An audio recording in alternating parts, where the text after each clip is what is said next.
Although researchers have used the relationship between Greek and Sanskrit in support of an Indo-European linguistic family, it is clear that the relationship between Sanskrit and Greek result from the long influence of India, Pakistan, of the Greeks. This results from the fact that Sanskrit is a lingua franca created by Panini, who used Greek words and grammatical features when he wrote his grammar of Sanskrit. The Hindutva, or Hindu nationalists in India, have begun to teach that Sanskrit, or the Indo-European languages, originated in India. This is a lie. There is no such thing as Indo-European languages. The Indo-European languages are languages that are connected because of the fact that Greeks have a long history in India and Central Asia. As a result of this long history, there is a strong relationship between Greek and Indian languages. Moreover, the Greeks conquered many countries in Europe. These countries in Europe adopted many Greek terms. Because these countries adopted Greek terms, you will find that the relationship between the Indo-European languages and Indian languages is basically through the link language of Greek. The first Greeks were deposited in Gandhara, which was situated near the Indus River near Peshawar, Pakistan, and Bactria in 494 BC. These Greeks were descendants of the Branchidae, guardians of the Oracle of Apollo, near Miletus, situated on the coast of Asia Minor. These Greeks were sent to Gandhara by the Persians, who ruled many of the Greek cities in the old days. The Greek language was probably incorporated in Sanskrit in Gandhara, or Kandahar, which was a major settlement for Greeks.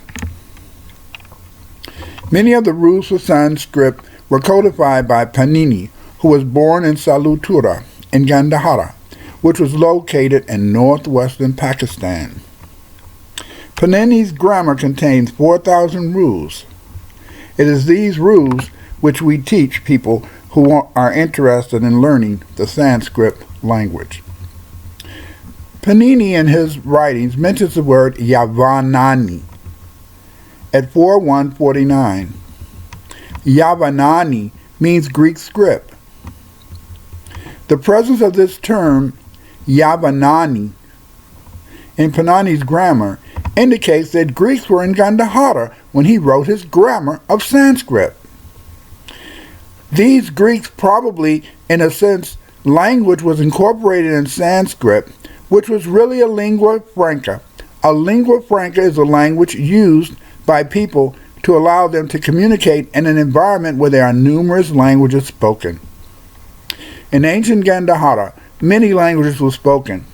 So Panini created Sanskrit so that all of these people from different nationalities could communicate.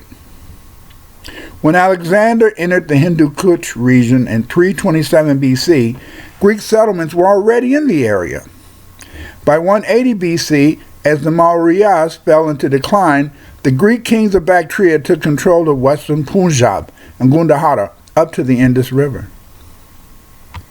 Under King Menander, who died in 130 BC, the Greeks had their capital at Tashila.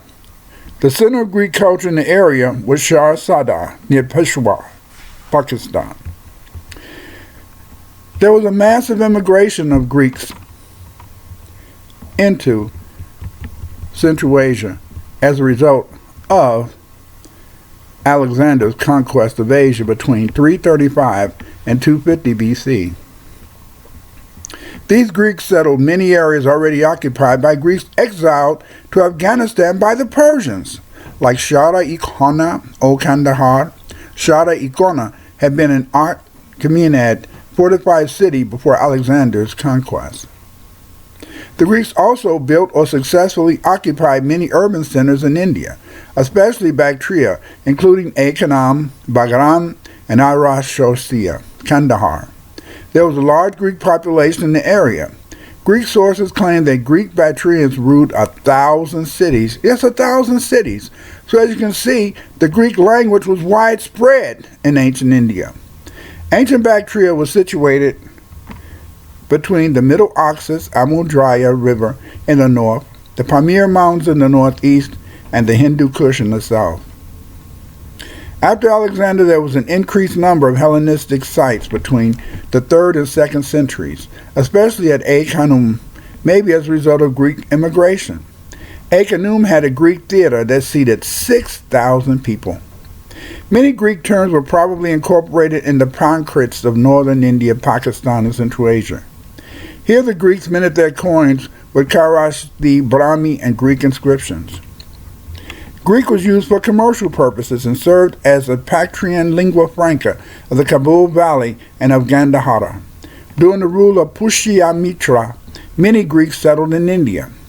Due to the long history of Greeks in India, Ashoka had some of his edicts written in Greek and Aramaic bilinguals. In 44 AD, Apollonius of Tyana, when he visited Tashia, found that merchants and kings learned Greek as a matter of course.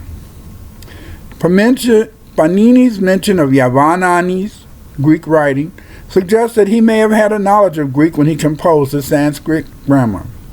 Greek rule placed prestige on status elements introduced into the region by the Greeks, especially the Greek language. Status acquired by Bactrians and Indian Pakistanis was thus centered around acquisition of Greek language and Greek culture. This is supported by the evidence that Indian elites used Greek in business and government. This in turn added pressure on the Bactrians to incorporate Greek terms into a lingua franca. Given the popularity of Greek in the region, it is not surprising that Sanskrit would show such a strong relationship to the Indic languages, since it had been spoken throughout the area as early as 494 BC.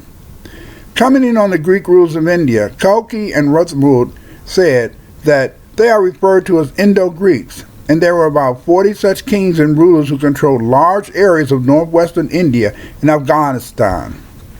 They appear as Yavanas in stray references in Indian literature, and there are few but important references in European sources.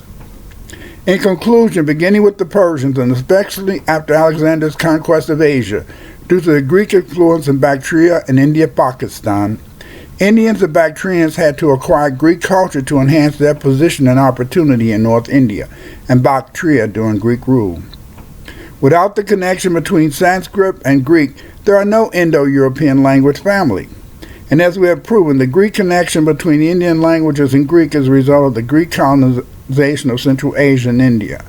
There is no such thing as an Indo-European language family. Indo-European linguistic relationships result from the fact that the Greeks ruled much of Europe, Central Asia, and India in ancient times. The Hindutva are teaching a lie about the history of India. The Indo-European language could not have come out of India because the Indo-European languages do not exist.